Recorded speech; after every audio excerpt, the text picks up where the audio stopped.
Hello छात्रों, आज के कालखंड में हम अध्ययन करेंगे वाक्य की परिभाषा, वाक्य के अंग, रचना की दृष्टि से तथा अर्थ की दृष्टि से वाक्य के प्रकार एवं वाक्य परिवर्तन। तो चलिए हम शुरू करते हैं। वाक्य की परिभाषा: शब्दों का व्यवस्थित रूप जिससे मनुष्य अपने विचारों का आदान प्रदान करता है उसे वाक्य कहते हैं। यानी शब्दों के व्यवस्थित रूप, क्रमबद्ध रूप जिससे मनुष्य बातचीत करता है वाक्य कहलाता है। वाक्य के दो अंग होते हैं, पहला उद्देश्य और दूसरा विधेय। उद्देश्य जिसके बारे में वाक्य में बात कही जाए वह उद्देश्य कहलाता है और जो भी बात कही जाए वो विधेय कहलाती है। जैसे मैं अच्छा लड़का हूं तो मैं यहां पर होगा उद्देश्य और अच्छा लड़का हूं यह होगा विधेय। रचना की दृष्टि से वाक्य के तीन प्रकार होते हैं: सरल वाक्य या साधारण वाक्य, संयुक्त वाक्य और तीसरा मिश्र वाक्य। सरल वाक्य जिस वाक्य में एक विधेय यानी एक क्रिया और एक से अधिक उद्देश्य हो उसे सरल वाक्य कहते हैं। जैसे राधा खाना खा रही है, तो यहां किसके बारे में बात कही जा रही है? राधा के बारे में, तो राधा उद्देश्य होगी और खाना खा रही है यह विधेय होगा। दूसरा उदाहरण, मीना, गीता, पुनीत लिख रहे हैं। किनके बारे में बात कही जा रही है? मीना, गीता, पुनीत के बारे में। तो जिसके बारे में बात कही जा रही है मीना, गीता, पुनीत, ये होंगे उद्देश्य और लिख रहे हैं यह होगा विधेय। तो दो पार्ट होते हैं वाक्य की। संयुक्त वाक्य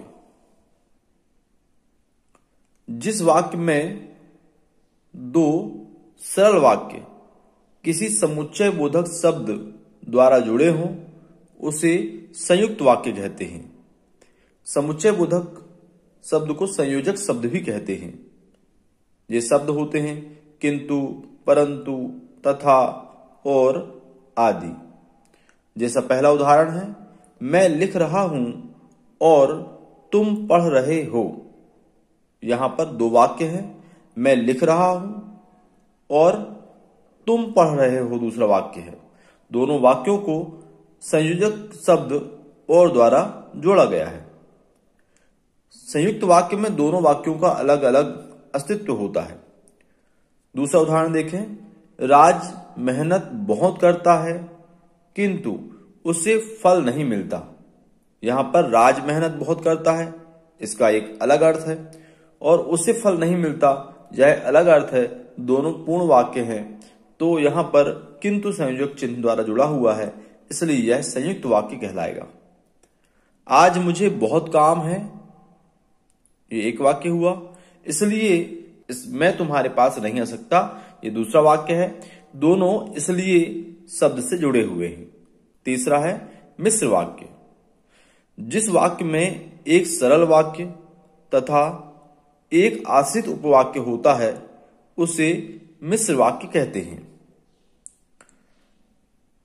छात्रों, मिश्र वाक्य में यदि एक वाक्य को बंद कर दिया जाए या छुपा दिया जाए तो दूसरे वाक्य का अर्थ नहीं निकलता, यह भी उसकी पहचान है। और मिश्र वाक्य में बीच में उपवाक्य के पहले की, कॉमा, जो, तब ऐसे शब्दों का भी प्रयोग होता है। जैसे पहला, गुरुजी ने बताया कि पृथ्वी गोल है। अब यहां पर आप देखिए, गुरुजी ने बताया, यदि इसे हम की के बाद वाला जो मुख्य वाक्य है पृथ्वी गोल है इसे हम छुपा दें तो गुरुजी ने क्या बताया यह आशय नहीं निकल रहा है। लेकिन संयुक्त वाक्य में दोनों वाक्य के अलग अलग आशय यानी अलग अलग अर्थ निकलते हैं। मैं जानता था वह नहीं आएगा। अब मैं जानता था के बाद वाला वाक्य वह नहीं आएगा को हम छुपा दें तो मैं जानता था का अर्थ नहीं निकल रहा है। क्या जानता था? तो ये पहचान है कि यह एक मिश्र वाक्य है। यह वही विद्यार्थी है जो कक्षा में प्रथम आया था। अब जो कक्षा में प्रथम आया था यदि हम इसको छुपा दें तो यह वही विद्यार्थी है, इससे इस वाक्य का अर्थ नहीं निकल रहा है कि कौन सा विद्यार्थी है, क्या हम कहना चाहते हैं उसके बारे में। तो मिश्र वाक्य में एक वाक्य को यदि छुपा दें तो पहले वाक्य से उसका अर्थ नहीं निकलता। छात्रों, अर्थ की दृष्टि से वाक्य के 8 प्रकार होते हैं।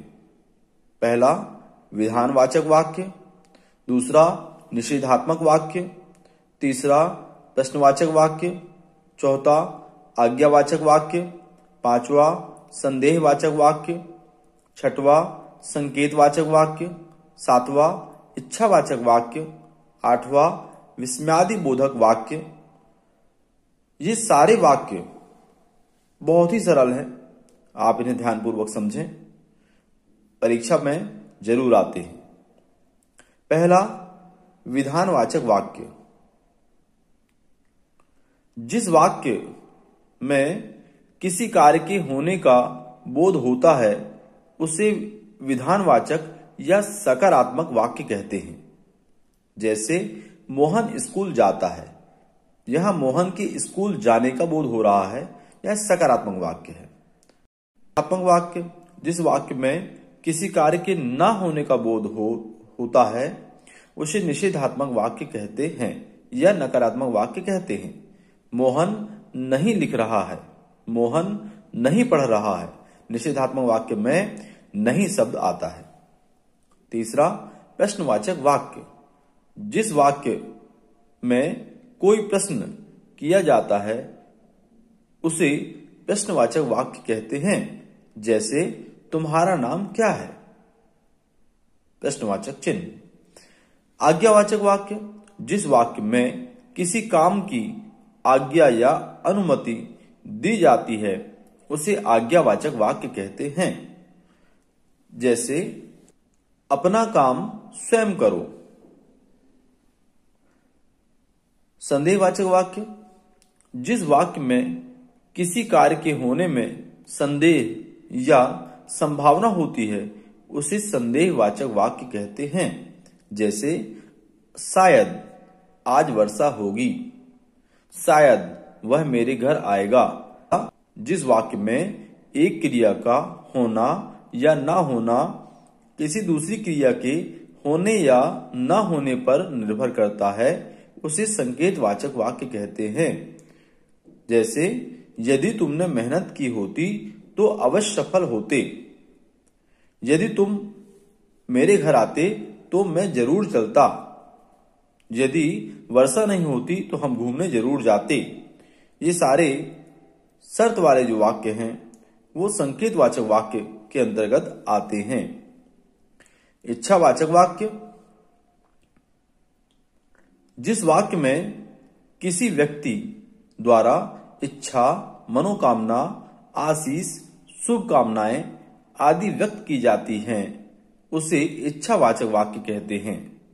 जैसे आपकी यात्रा मंगलमय हो, आप सुखी रहें, आपका भगवान भला करे।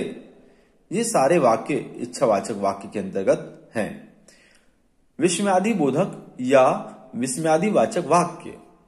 जिस वाक्य में विस्मय, सुख, हर्ष, घृणा आदि का भाव पाया जाता है उसे विस्मयादिबोधक वाक्य कहते हैं।